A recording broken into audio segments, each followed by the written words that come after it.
Good morning, everyone. Dr. Victoria Scarbo here, speaking to you from the Seeds of Transformation Healing Center in Wareham, Massachusetts. And I just did a little video on the new moon. That'll be up soon. And I thought what I would do is pull some cards on this particular lunation cycle. This lunation cycle is very potent, and I say that every month, and it's true. I mean, these lunations have been nuts at a time when there's a lot going on. So, I'm not kidding you. It's powerful. This new moon is square Pluto. It's square Jupiter. It is square Saturn. So it's challenging authority. It's challenging the powers that be. It's opposite Mars, and so it is bringing up a lot of anger. It's bringing up a lot of frustration. It's bringing up a frustration around the inability to move forward. Mars retrograde. Um, Also, the ruler of Venus. I mean, the ruler of Venus. The ruler of Libra is Venus, and Venus is square the nose and pointing in the direction that the in order to resolve the issue is for us to talk to one another, is for us to fix the divides between us and come to some sort of commonality of cause, which we're so divided, at least in this country, in America, that it seems near impossible. But nothing's impossible. Nothing's impossible with the heart, right? We can do, miracles can happen. So I thought I would do a read on the new moon. Now, the full moon of this lunation cycle, because a lunation cycle runs from full moon to, I mean, new moon to new moon. The next new moon will happen in Scorpio, and that will happen in November. But in the meantime, we have between those two new moons, we have the full moon, and this full moon is very powerful because the full moon is in Taurus. Excuse me, with the sun in Scorpio, and the moon is conjunct Uranus in very, very close conjunction to Uranus in Taurus. So uh, a very potentially explosive time. Now, it's definitely an explosive time. Something's going to blow up. The question is what? The question is what? So let's take a look at this new moon and the energy around this new moon. And I'm going to use my Illuminated Earth Oracle deck. So it's not a tarot card deck. Um, I find it good for questions like this. It's a little bit, it stimulates a different part of the brain. So,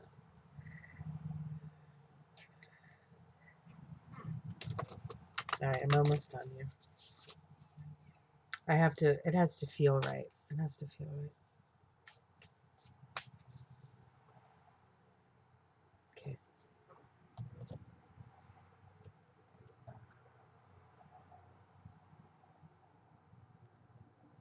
Okay.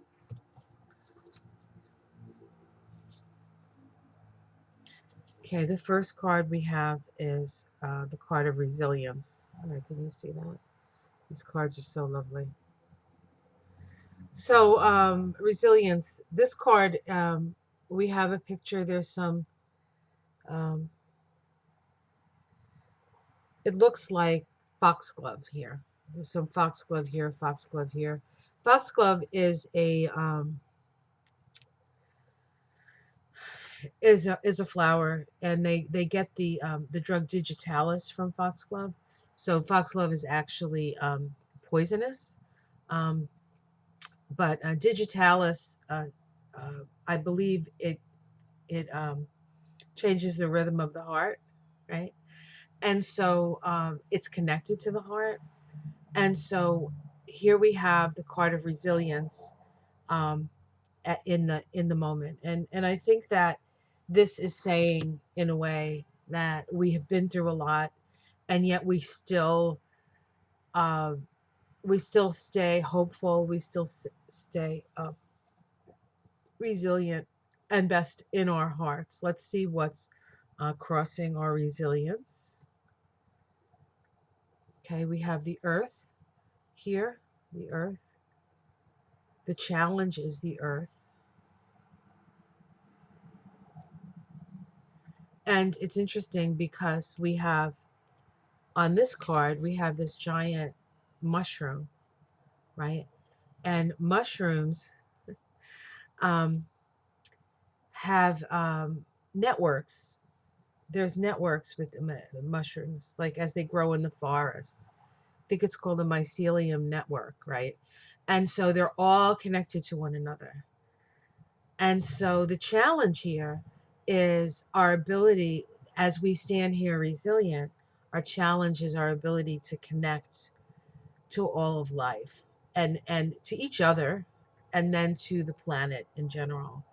And so the challenge is to become aware of your place in this world as you sort of sit here separate yet connected to all things.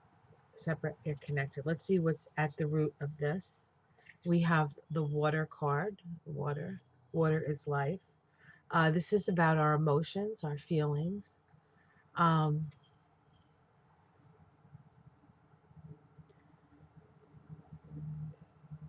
this can be a time we see that there's a like a sunrise behind and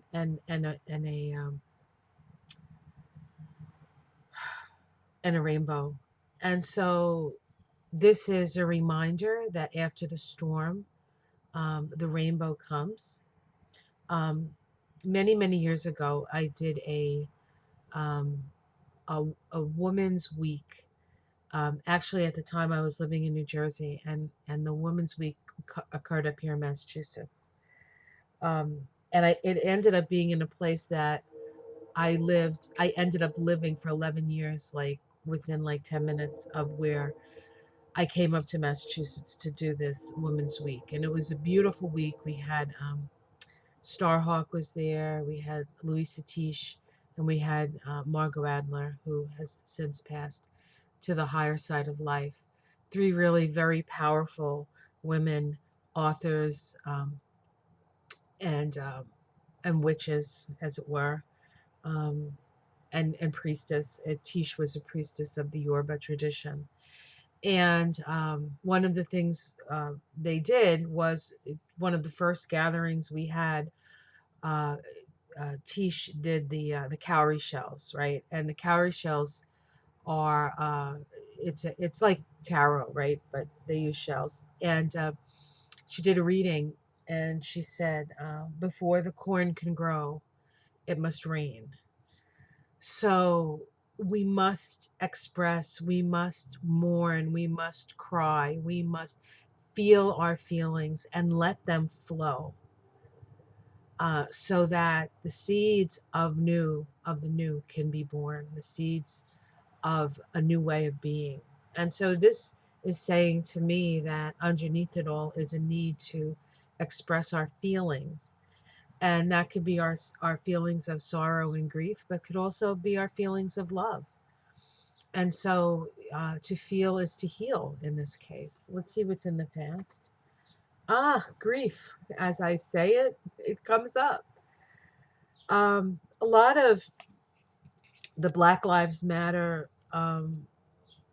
even Black Lives Matter, even the Women's March, on a certain level was a grieving process. A lot of when the women and the men went down to the border and were trying to help the children who were being caged, it was a huge emotional expression. A lot of people's wounds around being abandoned or being unfairly treated as a child came up during that period. So there's been all of these like cruelties that have been perpetrated, and we all sort of are aware of them, and we're just like in grief. We're like in this constant state of grief. Part of that being in a constant state of grief is part of the cycle of Pluto moving through Capricorn. Capricorn is an archetype that can suppress, like suppress the feelings, suppress the feelings, suppress the feelings. And when Pluto comes along and activates that archetype, the feelings come out. And so this whole Pluto in Capricorn period of time, which started all the way back in 2008, has been this, progressive grieving process that we've been going over as all those repressed feelings come out. And in some cases, it comes out as sorrow, and in a lot of times, it comes out as rage. So we're feeling our feelings. Pluto, as it moves through a sign, evolves through its polarity point, and the polarity point of Capricorn is Cancer. And so through this process, we are touching our feelings, and some of them feel good, but a lot of them don't. But if you don't feel, you can't heal. So we're feeling and we're healing. Let's see what's in the sky for this new moon. Yes, okay. So as Tish said, um, first you must first you must there has to be water before the corn can grow. There has to be rain before the corn can grow. And here we have at the top, at the very possibility of this new moon is a card of fertility. A card of fertility. So in our darkest hour, when all that we have come to depend upon is taken away from us, um, our families in some cases, our jobs, our government, we have to become more self-reliant emotionally. We need to become more responsible for ourselves and for each other, because daddy isn't going to save us anymore. Daddy is too busy in the throes of getting pummeled by Pluto. So it's up to us, right? Okay. The immediate future. We have meander. And so this reminds us that the road, the long and winding road that leads to your door. Eventually we get there. Eventually we get there. And so I think that this particular card reminds me that this is a journey and not a destination. And that we need to experience the things we experience as we walk along the path. Um, and knowing that the more aligned to the center, that you can see the sun, it has a beam coming down the center of the path. And the path starts wider here and seems to get narrower here. These are the swings, right? These are the back and forth. It almost looks like an infinity symbol that's unraveled a bit, right? So there's this sort of back and forth that we go through. And this is Libra. Libra, is all about, oh, hold on. I don't know where the camera is. Libra is all about this. So it's sort of like that meandering, you go to one extreme and then you come back to the middle, and then you go to another extreme and then you come back to the middle. Um, the faster we can sort of circumnavigate those little loops and get back to the middle, the more we are in alignment with the light, And so being on the edges, being in the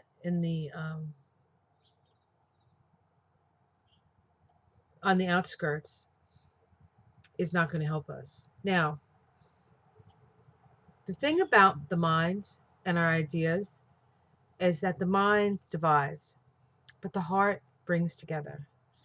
And so, how do we do this? How do we walk through this time of great divide and come together? There's only one place we can do that, and it's in our heart. And so, it's really about loving one another. It's really about love thy enemy. I mean, this is Jesus's words. I mean, if I grew up Catholic. I have a great love and respect for Jesus, but I'm not like asking Jesus to do everything for me like some people. Well, that's your thing. If you love Jesus and he's your Lord and Savior and all that stuff, that's great. That's great. Just start acting like Jesus. That's all. Love. Jesus was a gospel of love. Gospel of love. And if you want him to be your savior, you have to love everyone, including people who don't agree with you. So, that's what he's going to require, I think. So be prepared. All right. Let's see how this is seen from outside.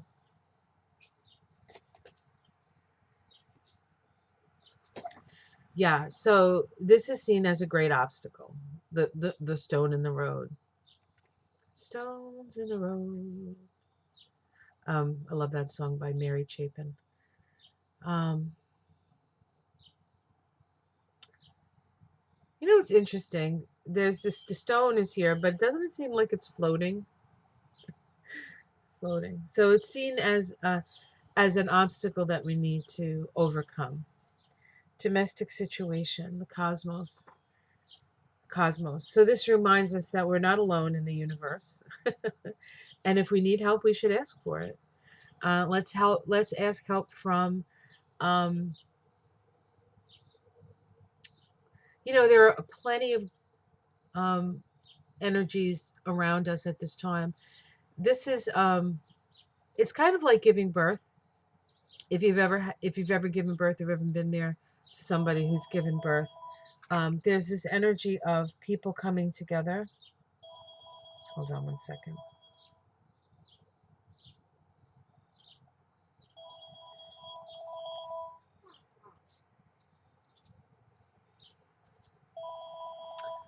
I'm sorry, guys. Just one second. Hi, sorry about that. I had to take that. Um, it's at when a woman gives birth, she doesn't do it alone. She has the midwife, or she has the doctor, and she has the nurses, and sometimes she has family members, and they're all there, waiting for the baby to be born, and they aid her in the ways that they can aid her and ease her pain. And that's really what our guides are here to do. We have angels and guides and ancestors. We're giving birth to ourselves. This is a new birth, and it's painful, and it feels like we're getting crushed at times, like a baby must feel like when it goes through the birth canal. It's tight and it's painful and it's scary and it's dark. But people are there to help ease the pain, right? Ease the way. And that's true of us moving into a new awareness and a whole new, really a whole new world. And so we have to remember that there are midwives, spiritual midwives and spiritual nurses and spiritual family that are here with us as we pass through this very seemingly dark and painful period. We're being reborn into more loving, whole, healthy, actuated human beings. Not human doings, human beings. Hopes and fears.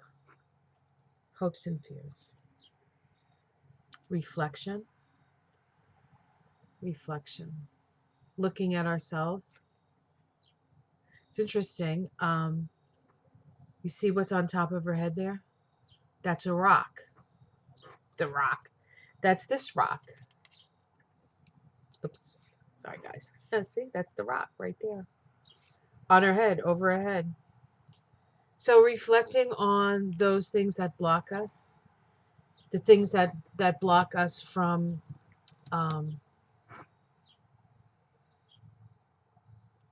our ability to get over this, right? We need to look at ourselves. We need to look at ourselves. That's the hope and the fear, because some people don't want to see themselves. Outcome. Retreat. Retreat. So this is a time of retreat. It is a time of reflection. It is a time of going within. And the way COVID is going, it seems like we may have more shutdowns because of the virus. To a certain extent, the virus is there to make us deal with what we need to deal with. In a way, it's nature's way of saying, all right, children, enough of this. You're gonna you're gonna stay in that room until you get along. Did that ever happen in your? I was an only child, so that didn't happen to me, but I've seen it on TV. So, and what's underneath it all? Patience. Patience. And so we need to be patient with ourselves. We need to be patient with each other. We need to take a break from the constant fighting, the constant division. And we're not going to be let out of the room until you and your brother or your sister has resolved the issue. All right, guys, I hope you enjoyed that reading. Like and subscribe. Have a great day. Have a great new moon and a great lunation cycle. As best I can, I'll be with you through the whole thing. And much love, much love. Take care.